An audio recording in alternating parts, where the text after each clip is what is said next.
Good evening, and welcome to another episode of The Fire Caves, a Star Trek Deep Space Nine podcast. I'm one of your hosts, Perry. And I'm your host, David. Tonight we're talking about Season 3, Episode 23, Family Business. Before we continue, you can find us on Twitter, Facebook, Spotify, Apple Podcasts, and YouTube as The Fire Caves, a Star Trek Deep Space Nine podcast. Absolutely, and as I say every single week, you should find us and follow us because we are awesome, we are great, we are a good time. I promise to keep everything as light and sci-fi friendly as possible. I will admit that this week I did deviate slightly because all this stuff about shooting down various spy balloons and UFOs and whatever else we're calling it just it piqued my curiosity. So I was kind of into it a little bit. And David, I don't know if you know, but Canada just shot down one Oh, today. It was in the well, I heard news. I heard we shot down one with over Alaska or something today or Yes, yesterday, but is that the same thing or a different thing? it's a different one. So, Okay. and this one happened fairly recently, like right before we started tonight. I Oh. saw the news. Canada was scrambling. I think that it's interesting that it's happening, but part of me also thinks it's kind of funny because what if it just turns out to be like a couple of jerks buying, weather balloons off Amazon or something and sending things up into commercial airspace. And Right. that's why it's causing such a panic. Like, could this be some kind of China spy, Russia spy thing? I mean, I guess it's possible. I don't know. But to me, people are just enough of jerks that this sounds to me like somebody's elaborate prank as well. Like one of them might have been legitimate, but then the other ones, I feel like someone was like, you know what, that's a great idea, and then we've got all these things. So that was what I was talking about when I mentioned it. But other than that, I promise I stick to sci-fi things. Okay, so but that's it. I Very just had to get that out there just in case, But yeah, if it turns out to be some kind of elaborate joke, hoax, whatever, and someone finds out, please let me know because I don't know. It would make me laugh a little bit more. Now, before we get too into what we've got to do tonight, of course, there's another thing I want to talk about, and that is, of course, the premiere of Star Trek Picard, which by the time you actually hear this episode on the podcast, the new season will have begun. Okay, so the first episode actually will have been out because the new episode premieres on February 16th here in the States. And I am so excited. I can't wait to see everybody, especially Worf. I want to see him back. But also, if you've seen any of the promo pics for the show, they have done a severe overhaul of uniforms and dress and everything else in the new Trek. And I'm loving the leather aspect of the uniforms that we're seeing. Oh. The leather jackets with they've got the traditional colors from the uniforms and stuff, but it's all leather, and they've got like the little department trim on some of them and everything else. Right. I love the look. I don't know why it never dawned on me these outfits will look great in leather, but they do. And you know what? People have been online posting their pictures of their own like created leather variations and stuff, and some of them look awesome. The only one I haven't seen, of course, would be what I feel like in my mind, if done properly, would be the DS9 uniform, which um, David, unfortunately, this is a mild spoiler. All I'm going to say is you haven't seen it yet. You have not seen the DS9 uniform that I like. You Okay. haven't seen it yet. Okay. Um, It's coming. but it's coming. And for those of you who know what I'm talking about, imagine that in leather. I think it would be fantastic. So if someone out there is creative enough that they come up with it or know someone who's done it and has pictures or whatever, I would love to see it. So yeah, send it my way because I think it would just be awesome. But other than that, again, Star Trek Picard, February 16th, the first episode of the third and final season will drop, and we will all just have to be amazed together. So I'll try my best because I know I'm going to watch it, but I'll try my best not to like hog all of our time when we do our show to talk about that. But I feel like this season is really just going to be phenomenal. It seems like they've put a lot of effort, a lot of attention to detail. There's a lot about the story and the characters and everything else. They've put a lot of focus on this, and I don't know if they're doing it because This is supposed to be the true send off of the next generation crew. Like they always kept saying that was something that they felt like the next generation crew never got. So A this is true. supposed to Yeah. be a true signing off for them. And I'm really interested to see how they do that. And if you've watched Picard at all, you know that throughout each of the seasons so far, they have wrapped up some aspect that was a major focal point of the next generation. Right? We see a wrap up of the Borg, Q, certain characters. I'm not going to spoil it again because I don't think David has watched it, so I don't want to go into any more in case he decides he's going to watch it. But like along the way, we've gotten wrap ups of like major and minor whatever people who you might have at one point or other wondered, like, oh, I wonder what happened to or whatever. Some of that has been taken care of.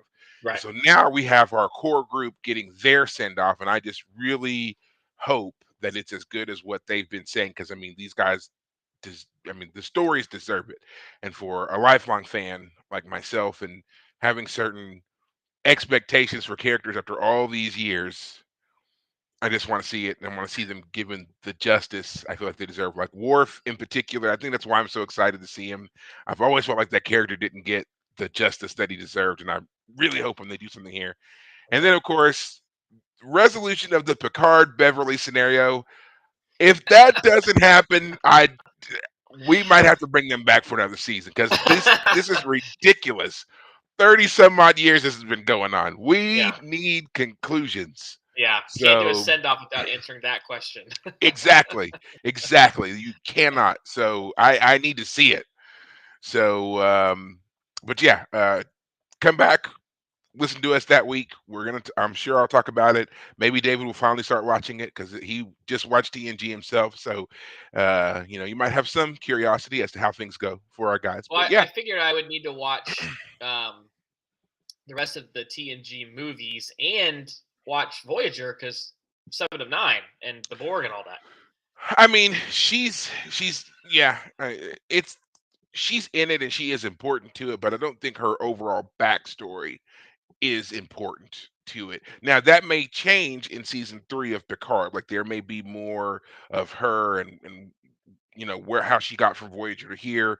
That may be a bit more in there, but while they kind of tell you a little bit of that in the first season, like what she's sort of kind of been up to, they don't go into a whole lot of detail. So it's not like you really need to know all of that to enjoy the show. That's kind of how they Okay. framed everybody in that first season. You didn't need to know 100% where everybody was and what everything was doing in the first season to kind of follow along.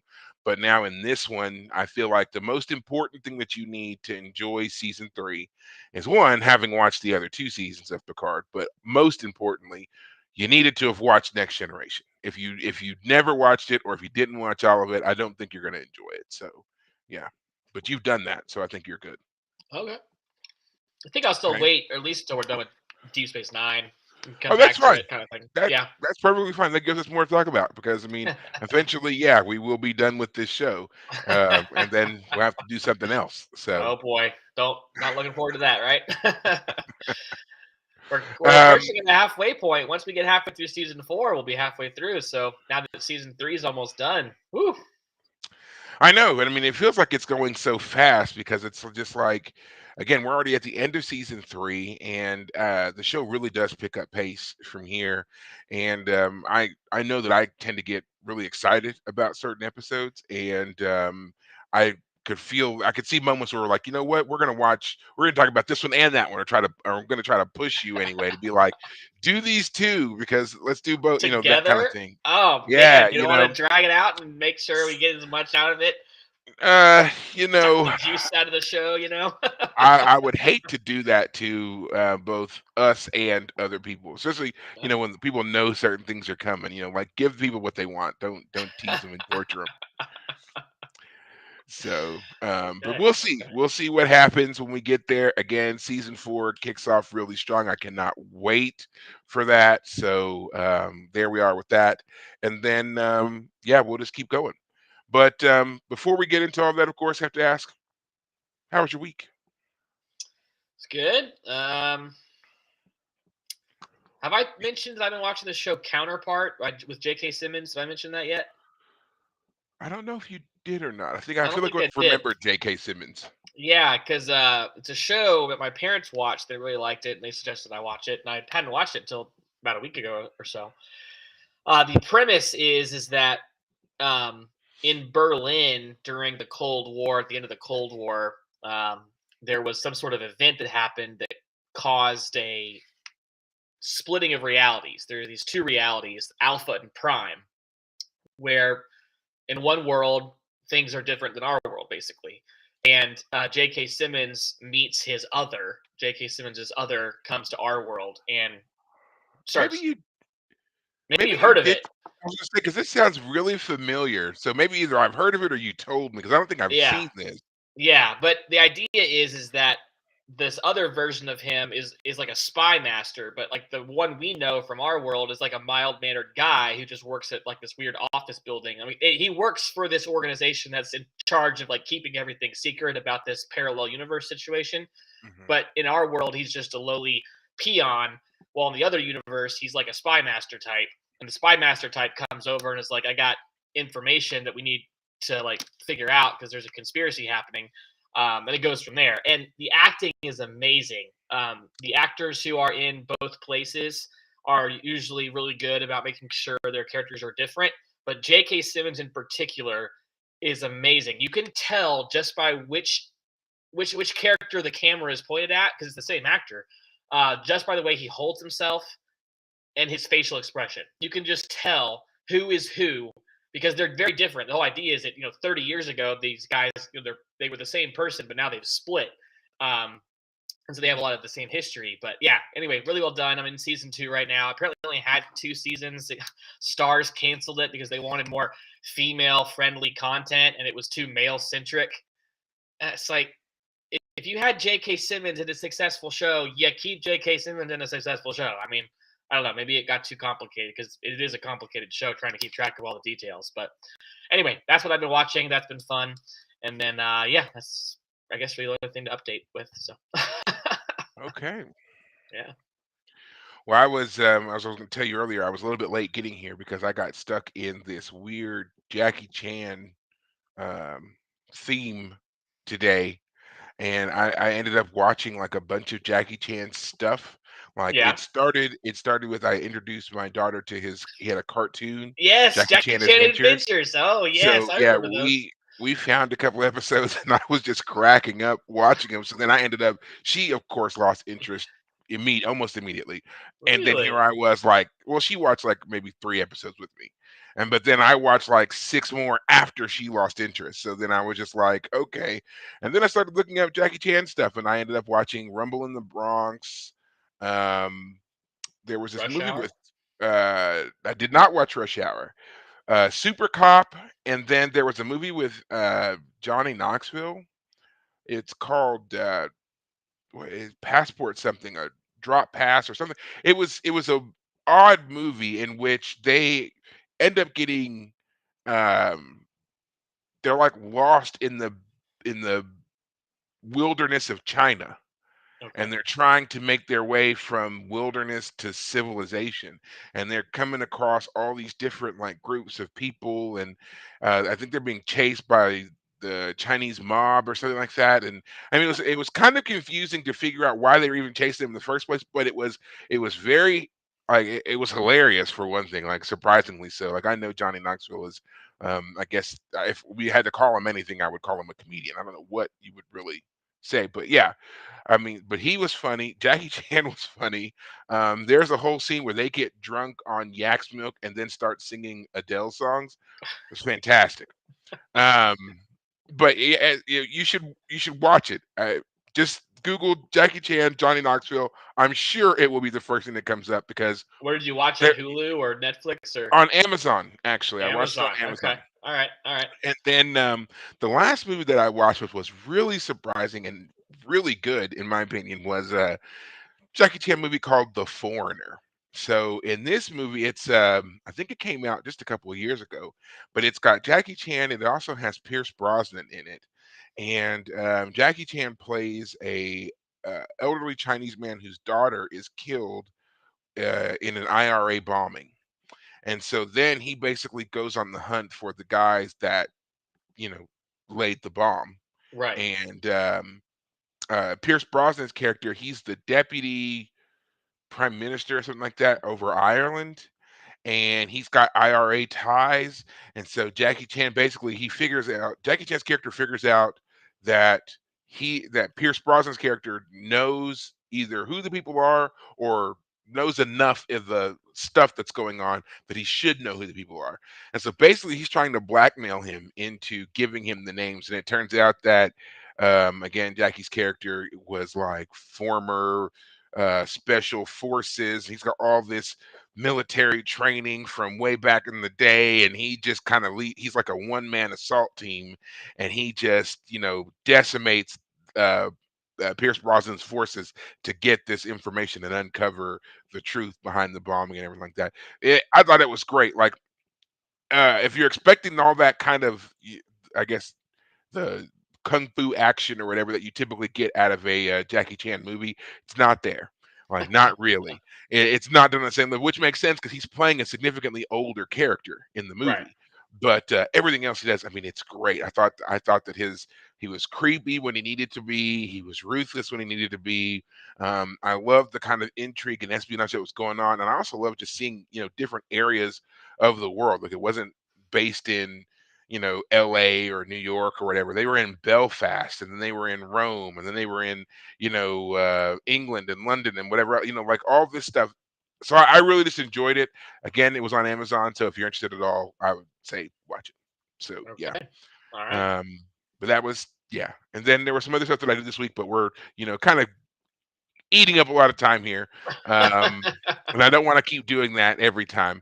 Last thing I'll say, I did finally change over to a different gym so that I can do more hardcore lifts and workouts. I think I might have mentioned that last week, but officially getting that started this week. I did the trial. The gym was great. I love the layout. I love the whole, you're responsible for yourself um Mentality. attitude of the gym, right? And it's just, there's more stuff that's made for people my size, so I can get in there and not feel like I'm going to break something or hurt someone while doing my workout routine. So I'm really Right. looking forward to getting into that more. Good. But that's it. That's all I'm going to say about everything that is not Star Trek Deep Space Nine and this episode. So without further ado, we will now turn our attention to the reason that you all are listening to us. So, David, would you like to do the recap, or do you want me to do it? I did it last week, but I'm happy to do it again. It's up to you. Up to you. I don't care. I can do it. You can do it.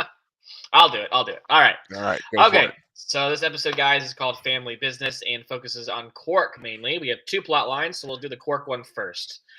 So Quark and his brother Rom are very happy that the bar is going very well, and suddenly a Ferengi from the Ferengi Commerce Authority, or the FCA, shows up and demands to talk to Quark. He eventually reveals to Quark and Rom that it turns out they are being held responsible for a family member's acting outside of the code of the Ferengi. And it turns out it's their mother. Their mother has done the unthinkable. She has made a profit. And the consequence for this is that she has to confess within 3 days at Quark's pressure, uh, or she will go into indentured servitude, and Quark will be responsible for paying back any profit that she made to whoever.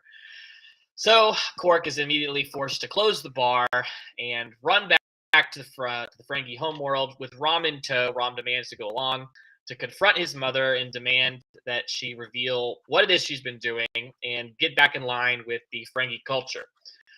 One of the things that they find out when they get back there is that she's putting on clothes. How dare she? She's supposed to walk around naked, but she's wearing clothes. And she will refuse to sign this confession because it turns out that she doesn't want to, give up the idea that she as a woman could make money. She is empowered by the idea that she is successful at business and making a profit. And so she'd rather go in indentured servitude than have to give up the idea of her being a successful profiting Ferengi. Um, Long story short is that basically Quark realizes that she's actually got more business than initially realized. He finds that she has been doing all kinds of transactions and is making lots of money. And so he's going to turn her in because she refuses to sign. And he thinks that maybe he can bribe his way to getting out of it, because that's basically how Ferengi culture works. You just bribe everybody to get everything you want. And so, but Rom, who loves his mother and loves Quark, uh, gets them together, gets Quark and their mother together, whose name is Ishka, by the way, and initially says that she had promised to give him half of all her profits, but that was a lie. Turns out that she did no such thing, but she does talk to Quark and talks about how their father was not good at business. That was not his strong point. He was a family man. Rob is more like their father, and he does not have a talent for quote unquote business, but has other values, including being a good family man. But that she is the one who passed on the business sense to Quark. She was very proud when Quark memorized all the rules of acquisition. He was proud of that. He's the business one, so he is actually more like her than the other way around. So even though Quark was willing to sell her out just to get her out of his life and get out from under this penalty that he'd be responsible for, because somehow her business sense and her profit is actually his responsibility, yada, yada, yada. Instead, they reconcile. She signs the confession and gives up what turns out to only be a third of her empire. She says, I should have hidden the money better, so it's my fault that I didn't hide it. But she still has apparently a lot of other assets still out there. The second plot is Cisco is being has been encouraged since last episode. You might remember that Jake had been saying that I know a freighter captain who I think would be a good match for Cisco. And we once again have Jake saying that. And it turns out Jake has been talking to pretty much everyone on the station about how great this woman is. The entire crew basically knows that that Jake has been pushing for them to go out on a date. And so eventually he does meet up with her. She's very capable. She's in charge of her own freighter, and she's a very capable woman. And when they go to have coffee, it's a little bit awkward at first, but she reveals that she has a brother who's into, of all things, baseball. And so Cisco is immediately taken, immediately invested, and they start talking baseball. And her brother is about to send over a recording, I guess a verbal recording of a baseball game from his Hmm. planet on the other side of the Federation. And so Jake looks on with a giant smile as the episode ends. So yeah, that's the episode of this, or that's the recap of Family Business, which apparently was directed by Renee Aubergenois. So Yes, it was. Yes, it yeah, was. The late great Renee got himself into the director's chair. on a Ferengi episode of all things. Of all things, right? Now, of course, David just hitting the highlights there for us, and if you want to, you can always go and watch the episode and then come back and listen to us. Unless, of course, you're watching this live, then you will just have to do it afterwards. But we're going to talk about it anyway. So if you do leave, come back, see if you agree with us, and if you don't agree, let us know. Heck, if you do agree, let us know. Either way, Yeah. we're fine with that. Um, so yeah, first impressions of this episode. What did you think? Well, you had mentioned that we will eventually go to the Ferengi homeworld and see women and how that culture works, and so it was a Hmm. blast to come here. We hadn't had a Quark episode in a while, as I was Yeah. thinking about it. Quark has been relegated to the back seat for actually a little while now, um, more of a side character than anything else for a bit. So it was good to see him take the front stage because, again, um, Quark as a character is fantastic, and what's Hmm. his face, Armin Shimmerman, Armin who Shimmerman. plays him, is amazing. So, um, yeah, I'm gonna go ahead and just say it now. There's that scene where Rom comes in, and every time they look at her, they're always embarrassed that she's wearing clothes, which is again the exact opposite of our culture. So she says to him, "Would you rather I take my clothes off?" And he's like, a little. And so she takes her clothes off, and then the camera zooms in on her face, and then like he puts his head in her lap, and it's I mean, The awkward whole to say the idea, least. yes, the whole idea is that it's supposed to be like an exact inversion of our culture. It's supposed to be a misogynist culture to the extreme. Like, not only are the only men allowed to do business, which is actually historically something that you might say is actually true to history. Women weren't allowed to do certain jobs, but they aren't allowed to make any money at all. And then on top of that, they can't even wear clothes in their own home. Like, they walk around naked in front of their own children, for crying out loud. To the point where talking to another person, talking to strangers is something that, you know, Rom and Cork got made fun of for. Their mother talks to strangers and their mother wears clothes. So yeah, it's you get all of that pretty upfront in this episode. And if we remember that season 2 episode where that one Ferengi woman was pretending to be a male, we can understand that the women in this culture are highly oppressed and do desire to break free of the more misogynistic elements of their culture. And the only reason that she agrees to do so in this episode is because she wasn't fully found out. I was a little disappointed that she gave in. I thought it would be interesting to see her stand up and the ramifications of her deciding to buck the system completely.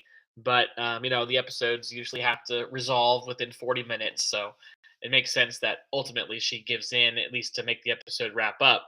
But yeah, interesting culture them Ferengis got. Yeah, to say the least.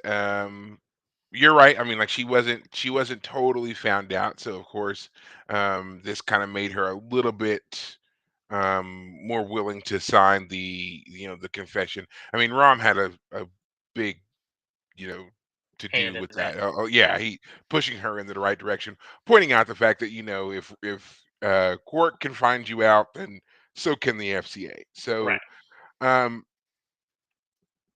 I for me, I never really enjoyed the Ferengi. Now, Quark changed my mind on the Ferengi as we got to know him and everything else. But initially, anytime I ever saw that it was a Ferengi episode, I was hard pressed and had to dig deep into my fandom in order to get to a point where I could watch it. Right. But Quark really turns it around. And then this is not the typical Ferengi episode, Yeah. and a lot of times when we see or deal with the Ferengi, they're, always worried about, profit and obviously women. They're a very money hungry and highly, I guess, hypersexualized uh, race culture. At least what we had seen of them so far.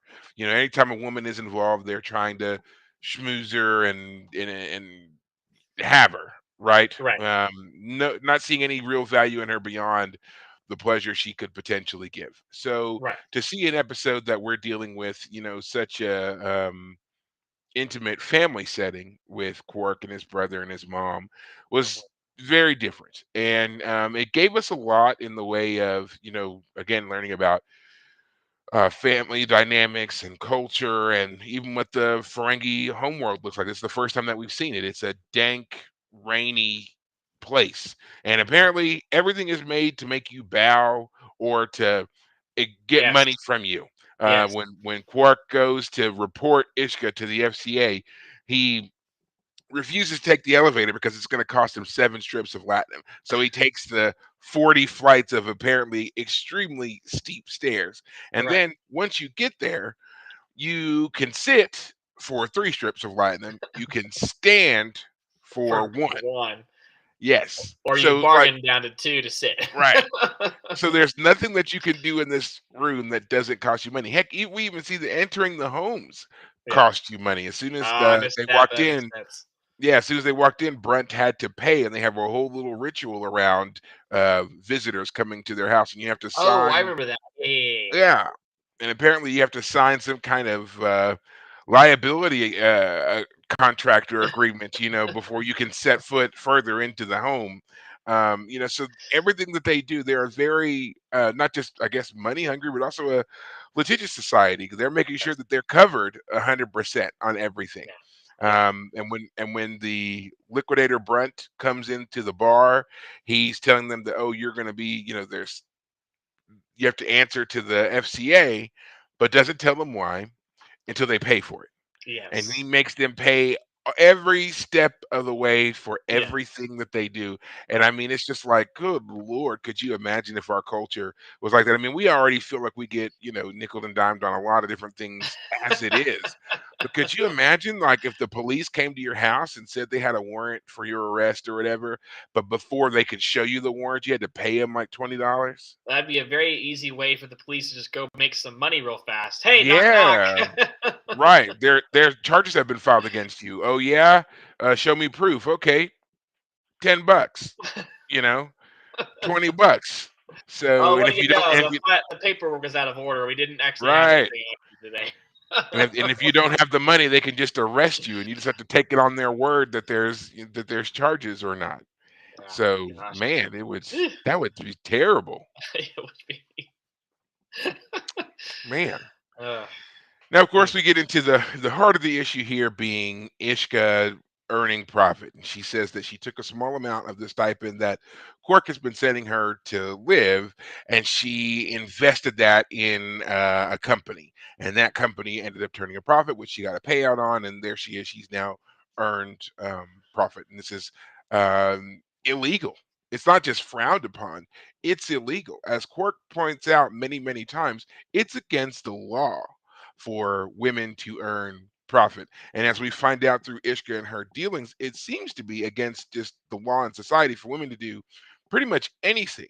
She's right. an older woman whose husband has died and her children are gone. She is Right. basically relegated to staying in her home, where even in her own home, she's supposed to be naked. Yeah. And we see Brunt freaking out when he comes into her house and she's clothed and talking to him.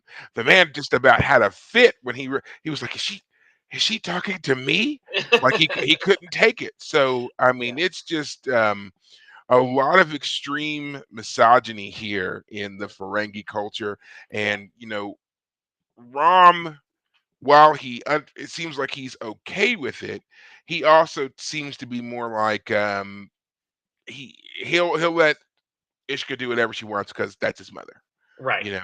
What do they And call her? I then forgot to mention that. Moogie, Moogie. That's it. yeah, Woohoo! Moogie. Moogie. God, it was Yeah. awful. Yeah. So Especially when Rob's leaving. She's like, "Don't cry. You're gonna make me cry." But he goes, "Moogie." It's like, man, it's this so man. awful. He is a stunted man child. He's still talking like that. Oh my gosh. They do such a great job with it. I mean, he is just so very much his mother's child, and Yeah. loves her, and I guess that's fine. We're not gonna say it's not or whatever. But then it's interesting to watch the family dynamic between Pork and Rom, and when they walk into the house, Rom is overcome with nostalgia and love for the place, and oh look, here's my baby tooth sharpener, and oh, mother has bought some new things and everything looks so nice and it's so wonderful to be back here and all this. That's how he's responding. Quark is like, I got to do this so I can get out of here. Like, I don't want to be Yeah. here. I was so glad when I left. I never wanted to come back. I can't believe that I'm here. Right. And then his attitude towards his mother is very antagonistic, whereas Rom, very loving, very, Yeah. again, she can do no wrong. He's all about, like, he's serving dinner when Quark points out that that's their mother's job. Right. He And doesn't have a problem with the way that, she didn't soften the food for them yeah, or pre-chew it, as it turns out. Rom doesn't have any problem with that, but Quark is offended that she Yeah. didn't do it and that she's not tending to them. So it's interesting to watch that little bit of the family dynamic, but obviously the greater notes here of the episode is all about the misogyny in Ferengi culture and how Quark, for all of his dealings with people in Starfleet and other cultures and everything else, he hasn't absorbed or any of the other cultural exchange I guess you would expect from a man living on a bar that serves so many different aliens Yeah. and lives in close proximity to humans. Right. And in the future, obviously, we don't treat women that way. We don't view Yeah. women in such. uh, subjugated roles. We're not supposed to do that now, and I feel like we're working towards it, But obviously, in the 24th century, we're supposed to be, we've perfected this by now. So Right. yeah, Yeah, actually, on that point, it does come off, or at least it seems like when Cisco is talking with this freighter captain woman, and they hear a crash on the ship, and she goes to fix it, and he says, "I can come help" or something. And she's like, "I got it, I got it." Um, in that moment, it seemed to be kind of an in episode commentary on human versus Ferengi culture. Like, even well, I mean, like she's a woman, she's a captain of her own ship, she can handle herself. She doesn't need Cisco's help. I mean, Cisco was just trying to be nice. I don't think he was trying to say anything by it, but like she was yeah. still kind of defensive. It seems like I got it, I got it, I got it. Yeah, I mean, I guess you could take that one of two ways. Like, I took it as yes, he wanted to. He was being polite and offering to help, but I also took it as he wanted to continue their interaction. He oh was looking yeah, for for a sure. reason to keep talking to her. Now, yes, she does brush him off. I can handle it, whatever. And I mean, you could say that's just her trying to be, in charge or whatever situation was. But he didn't press. He didn't pry. I mean, he's a man in command. He understands, your turf, Right, that's your stuff. But she did turn around and offer the coffee date afterwards. So it right, wasn't like his offering to her was unappreciated in any way. But right, again, it does show the difference in the fact that, Cisco was trying to be open and welcoming and helpful versus right, what we see of Quark, who is constantly trying to shut his mother down. And he's right, not wanting to listen to anything that she says in regards to how she got the profit or how smart she is or what she's capable of or any of that stuff. He doesn't care. right. Um, which I found a little interesting, I have to admit, because in watching the episode, I couldn't help but think for people who are so interested in gaining profit, how you can have, let's just assume half of your population not out there in the workforce, not making money is beyond me. Yeah, That doesn't make any sense to me. If that's what you're all about, why would you purposely keep people from being able to contribute to making yourselves right. richer? Yeah, But that's actually a great point for actually why American culture in particular is the way it is. For example, one reason that wages haven't gone up in a long time is the idea that when women have entered the workforce, those wages went to the women basically. So the companies doubled their workforce, but also meant that individual employees didn't necessarily get paid more, but also meant that couples started having to depend on two incomes because it wasn't like just the man making more on his own income. They were depending on both incomes to increase their overall wealth, or at least as culture, as inflation went up, it was the income from the couple that overcomes that, or at least you get what I'm saying. Anyway, yeah, so once the man and woman got together, got married, then the right, two dual incomes would offset the potential right. loss. And one Sucks of for the you if you're single, I Yeah, guess. that's exactly it. But there is another problem. This is actually something that most people don't think about. But there's the problem of if one of them loses their job, but they were depending on two incomes for their lifestyle, then they're actually in some trouble. Because let's say under the previous, like if you were having one person work, but everyone was relying on that. Well, if that one person is incapacitated and like the woman starts working, well, she can if you're trying to make a certain amount of money and he's here and all she has to do is make it to here to depend on the cult. Like if she has Mhm. to get a job but only has to come to here, whereas under the two income problem, if you have two incomes and you lose one, you're at half of your previous amount. So actually it's in some ways there are consequences to that new way that our culture now has two incomes and with families. I mean that's just the way it is. I mean every way thing is every policy has ramifications and consequences, and this is one of them. Is that losing your job is in some ways actually a little bit harder on a family than it was before. But Oh, yeah, yeah, I mean, I would totally agree with that. And I mean, as a single income household myself. I mean, me being incapacitated for any particular reason is, potentially, um, you know, devastating or upsetting at the very least to the household. If I Right. can't work for a prolonged period of time, where for whatever reason that is, I mean, that's going to throw everything out of whack. And then it's not just me that's suffering, my Right. kid as well, who is 100% dependent upon me to provide. It's not like, she's older and can, has her own place and can go and get a job or anything like that. If I'm out, she's out, like, Right. period. So, Right. yeah. Um, yeah, awful. So, but still, to go back to Trek, again, I was watching the stuff, and like another thing that stuck out to me was that they did not want Ishka wearing clothes, right? And Yeah. so again, I don't know why, but like I immediately started thinking finances on this too, and I was like, so wait a minute, you got a whole again, let's just assume half of your population and they're not wearing clothes. You have a whole market right there for selling clothes to these people. Like, Yeah. I mean, you're if you are in clothes and design, your business could double overnight if you Yeah. started selling clothes to women. You Like, know, just like again, I kept watching. I was like, I don't know why there's not a single Ferengi who didn't look at this and be like, yeah, sell clothes to women. yeah. Why not? Well, it actually brings up a great point. Where did she get her dress for this episode? It's true. Was I not mean, a male outfit. It would right. seem I mean, that I was guess we could have. feminine. Right.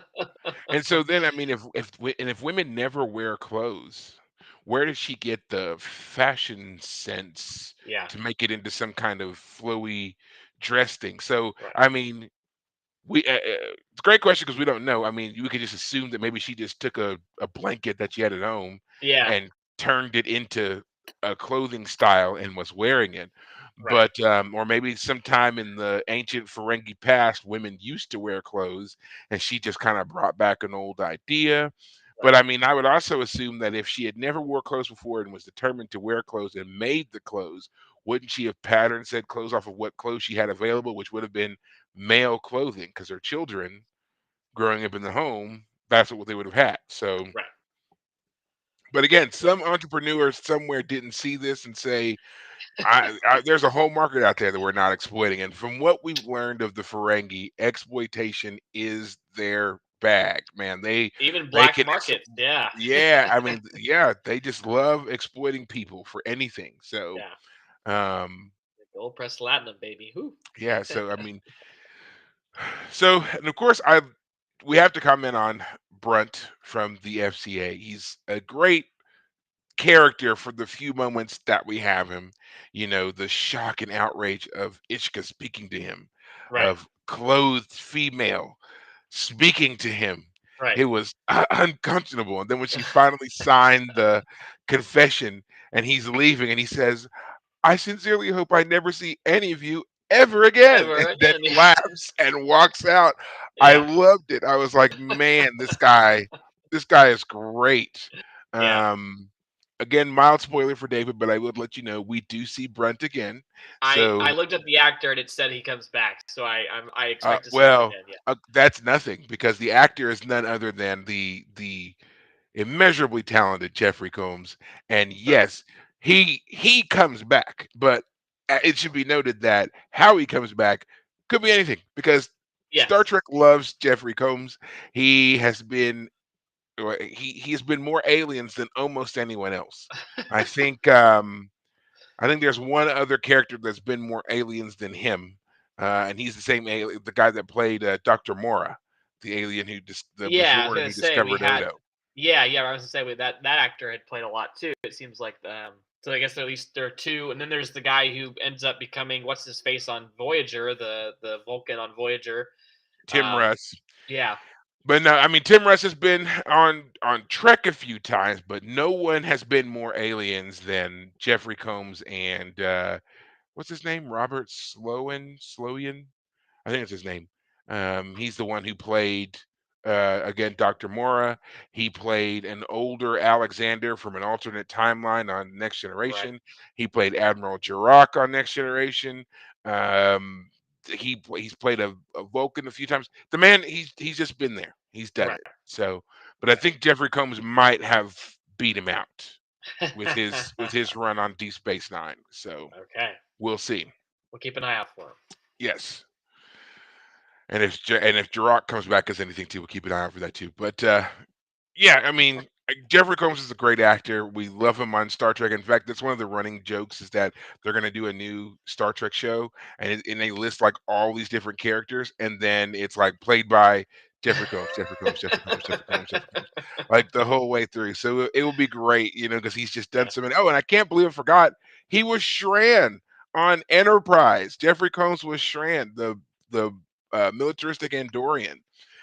Great role, by the way. I mean, he was fantastic as Shred every time you saw him. So yeah, uh, great Okay. guy. All right. I like to see him in some new Trek too, if he ever gets the chance. So yeah. Gotcha.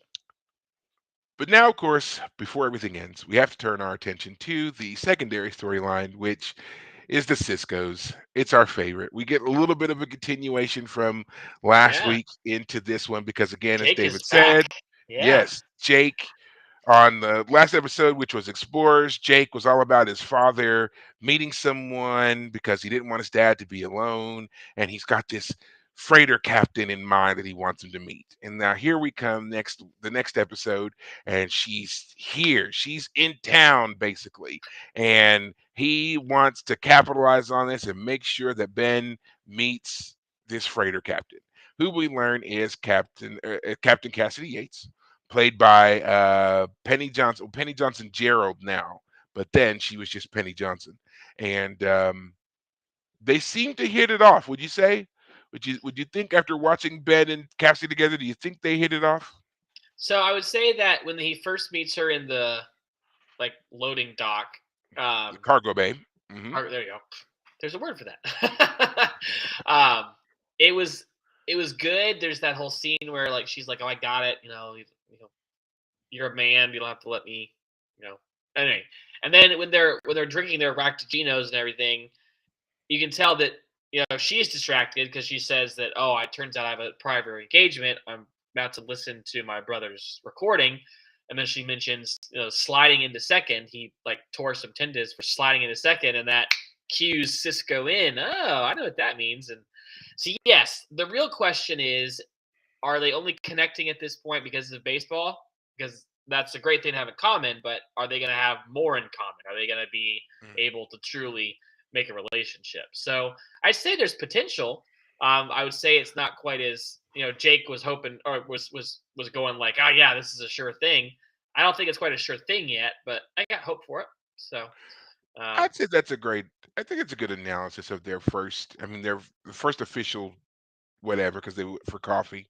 right, And yeah, she was distracted and she didn't seem to really be interested in talking with him, and then of course he lit up when she did mention baseball and listening to the game and everything else, and I mean they shared the laugh at the end, but it seems like she's as into it, well, not maybe not as into it as he is, but she at least has an interest that she's willing to listen to the games, right, and she knows certain things about their structure of play. It's different than if she just had like a passing interest or was just doing it because it was a family member that was involved. She knew right, about that they didn't have a designated hitter rule. She knew that they were using wood bats, not aluminum. She could tell, she knew about the teams and how many they had, how they were trying to organize some more. So she's obviously quite involved for someone who's not playing and also not in the area. So right, she clearly keeps in contact with her brother and she remembers the things that he's saying. So she does seem to have some interest right, in it. And then right, she's also willing to listen to the game herself. She was going to listen to the game regardless of Cisco's interest or coming along. right, That just was an added bonus. right, So, I mean, at first I thought that, okay, I mean, he, like I said, again, he really lit up at the baseball thing, but she seemed to relax more once he expressed interest in baseball. And now it gave her a way to go and do this thing that she had already been planning to do. So right, I liked that transition for him. Didn't like at the end how Jake rocking one of his 1970s bus pass official shirts was hovering above them You didn't on the like that? promenade. I didn't like it. I was like, why are you spying on your father? Like I get being interested to know how the date went, but you're literally watching them, and like we don't know how long you've been standing there. You Yeah. could have been there the whole time while they were sitting and having coffee. Yeah. Creeper's son watching his dad. Like it bothered me a little bit to see him stand there. And now I kind of Uh, get it because it's like this is the woman that Jake picked for his dad, and he wants it to work. And seeing right. them laugh and whatever else just kind of made him happy. But no, go home. You wait for your dad to come home, And tell and you if how it he's went. feeling generous, right, he'll tell Yeah. you how it went. Right. Don't be creeping and hovering above him. I mean, let's swap the roles there a little bit. I mean, what invasion of privacy would that be for his dad to have been standing there watching him while he was on a date? We would have Yeah. been like, dude, The don't you have a only station to run? Like, the go only away. the only forgiving grace in either version of that scenario is the whole idea that Jake was the one who suggested this little pair up. So he kind of gets away with it because he was just checking in on his Well, matchmaking ability. Well, I think that everybody kind of overlooks it and he gets away with it because it's the kid doing it for the father. If Right. the role was reversed, we would not be as forgiving. But because Well, but my point though we're is that if the dad had said, "Hey, there's a girl I think that you should meet," and then Jake goes on a date, and then we see Cisco is checking in, I think that'd be, I'd give it a pass. But yeah, if he hadn't had nothing to do with it, oh yeah, it'd be creeping for sure. well, still, I found it a little bit bothersome. I guess I was watching it and going, you know what? If I turned around and saw my daughter, you know, watching me, Back I would home. be, yeah, I would be freaked out. I'd be like, go home, like right, like why are you here? Yeah. Yeah, that Well, would I not think be too, not though, be good. by the way that Jake was describing her as how wonderful she is, and everyone on the station apparently was informed. In fact, like there's that scene we haven't really mentioned. Oh yeah, O'Brien and Bashir and and Odo, Odo are outside of Quark's bar trying to break in because they want the dartboard. And when Cisco checks in, he says, "I'm gonna go be in docking bay," and O'Brien says, "Yeah, four." He's like, "Four? what?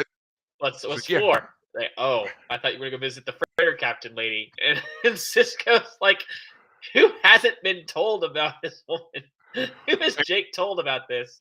and Bashir immediately rats him out. He's like, "Ah, well, O'Brien told me." Yes, You yes, know, that it's was the like best. they were like, That's right. And O'Brien's look to him of like, like, "I'm gonna "You murder son of you." a right, you son of a bitch, you sold me out." That Like was that the was best exactly look. the look, and then Odo's just looking like all uncomfortable, and Yeah. just like, let's get back to the And lock, then like all three of them look at the just lock. They get they right, get back into it. Yeah. intensely interested in the lock again. It was great.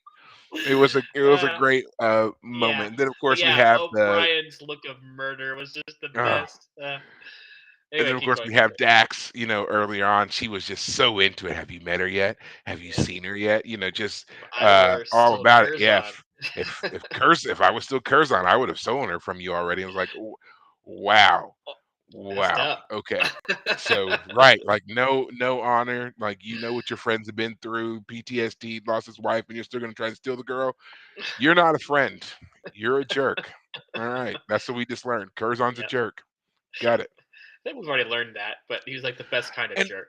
And I always wonder whenever they make these references to Curzon, I always wonder like what version of Curzon are we talking about here? Are we talking about young Curzon or old Curzon? Because I mean, there's this I don't know why, but in my head there's always kind of this assumption that it's the older Curzon because you know, when Ben talks about him, he talks about Curzon, remembering him as like a father figure. Yeah. So he was definitely an older man to Cisco. Right. So it's just like, who are you stealing who from? Because I'm Yeah. I'm picturing you, even at your most, vivacious, you're still Right. probably what, 60? Yeah. I Who always are you take those stealing? as braggadocio. Like he's exaggerating how smooth he'd be. Yeah. As Curzon would have walked in there and stolen her already. No, he would have been that flirtatious older guy who every woman always loves to be teased by. Oh, you're just being a tease. That's Ugh. how it would have gone. But at the same time, like he still had that charm, probably. That young man, stealing women left and right probably did happen. But at that point, he's just the old man who Has great stories. great stories and who is a bit of a. I'm trying to find the right word, but yeah, he's always flirtatious with the younger ladies. That's how I imagine him. Well, so again, even if that's correct, it's like, yeah, Curzon's not stealing anybody, not at all. So, Right. um, but I also have to say, I think I liked Cassidy overall. Didn't like the hairstyle. I don't know what that was wrapped halfway around her Yeah. head. But overall, I liked her. I think that, like you said, there's good potential there. We need to see Ben go on more dates. Period. You know, Right. he hasn't done that. I mean, again, we talked about this last episode. I believe the last person he was with was Fenna, the astral projection. So Right. really, he hasn't been on a actual date. At least not in our universe. We did mention he in the mirror universe he got both Dax and Intendant Kira, but And his you know, wife all in one go. and his wife, yes. The man wasn't he wasn't working, he was Yeah. working it. Her son would have had no chance. Yeah, man. If that's how they get down, it's amazing he's the commander. Yeah. I will say, part of me, like the idea that Cisco would be with a freighter captain, like I think she's got potential, but part of me wants him to have someone who could be committed to him, like on the station, who isn't going to always be off running errands, running jobs. Like, yeah, I just want someone who, like, he's on the station, she's on the station. Their relationship builds. Like, Mhm. if this relationship does go anywhere, um, that course will have to be worked out. I mean, we know what that the O'Briens are already having to work similar problems, Right. and then that both Dax and Bashir have a very pessimistic view of relationships, saying that it's just not Well, really something you can do in the Federation. yeah, Yeah. they're talking about it from that standpoint of being career officers and how difficult it is, which Hmm. I would agree with them in the way that, and especially the way that they phrase it. And I like the aspect of Cassidy having her own thing outside of all of that. Right. Because if she was another Starfleet officer, then, they would have all kinds of, you know, conflicts about, Right. orders and postings and, is he her even if he's not directly in her chain of command, he's still a commanding officer. Would she also be a commanding officer? Would she be a higher rank than him? Would she be a lower rank? Like all that stuff would have to be perfectly sorted out and balanced, Right. but by her not being attached to Starfleet like that, it frees them up from really having to do that. And it gives us another glimpse of what culture is like for people in the Federation. Right. She is a Federation citizen. She's working as an independent, I guess independent contractor, freighter captain. She Right. takes jobs through another race, another agency, basically. But I mean, it's always kind of assumed that most people on Earth work for the Federation in some capacity. Right. So to see humans not working for the Federation, working for another group, whatever, interesting to see. Right. And I mean, I appreciate those little tidbits of world building that makes things just a little bit wider for us, and Right. broadens our focus a bit. So I like seeing things like that, and I think this gives us that. So I like that too. Yeah. Yeah. Yeah. That makes sense. Well, final thoughts on this episode.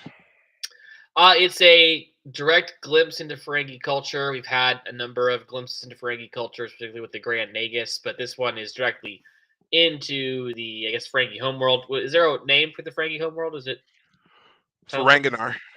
Okay, so we get to go to Ferenginar for the first time. It's one of those episodes that, like, it builds the show by investing in the characters' lives. We're not getting the big battle scene. We're not getting we're not going to the fight in Dominion. Some of the more action-packed, fun episodes.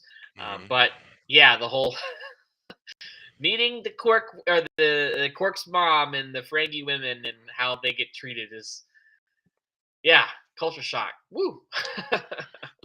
And they've always said that the Ferengi were a bit of a, I guess a mirror for early humans and how we are, and it was supposed to be a way for us to view ourselves, not just treatment of others, but also obviously the treatment of women historically on our planet. I mean, we can point to them and like, okay, well, at least we're not that bad. But Right. at the same time, this is it's a parody, so we still have a ways to go towards treating all people equally, and there are some particular groups that obviously have greater, more intensified struggles than others. And it doesn't mean that the others aren't important, but there are certain things we need to address. And I think this episode kind of is in a roundabout way trying to tell us that, but at the same time, it's like here's a woman who has found a way to work a system that is clearly against her, Right. and she has made it work for her, and in return, it's made it work for her family. So, Right. but again, we will see more of Ishka, and we will hear more of these things in future episodes. We're getting there. We're getting there, Gotcha. and we're closing down on season 3. We've got what, 2 episodes left I of think this there are season, 26 in this season. So if and that's wasn't that the true, 24th? no, Wasn't that the 24th? 23rd. No, no, Okay, 23rd. So we got 3 more left in this season. okay, So yeah, we're getting there. getting there. Like I said, Three we're more. we're almost to the halfway point after this. Yeah, there's 3 more. We got the Shakar, Facets, and the Adversary as the last. Shakar is next. Yeah. Shakar is next.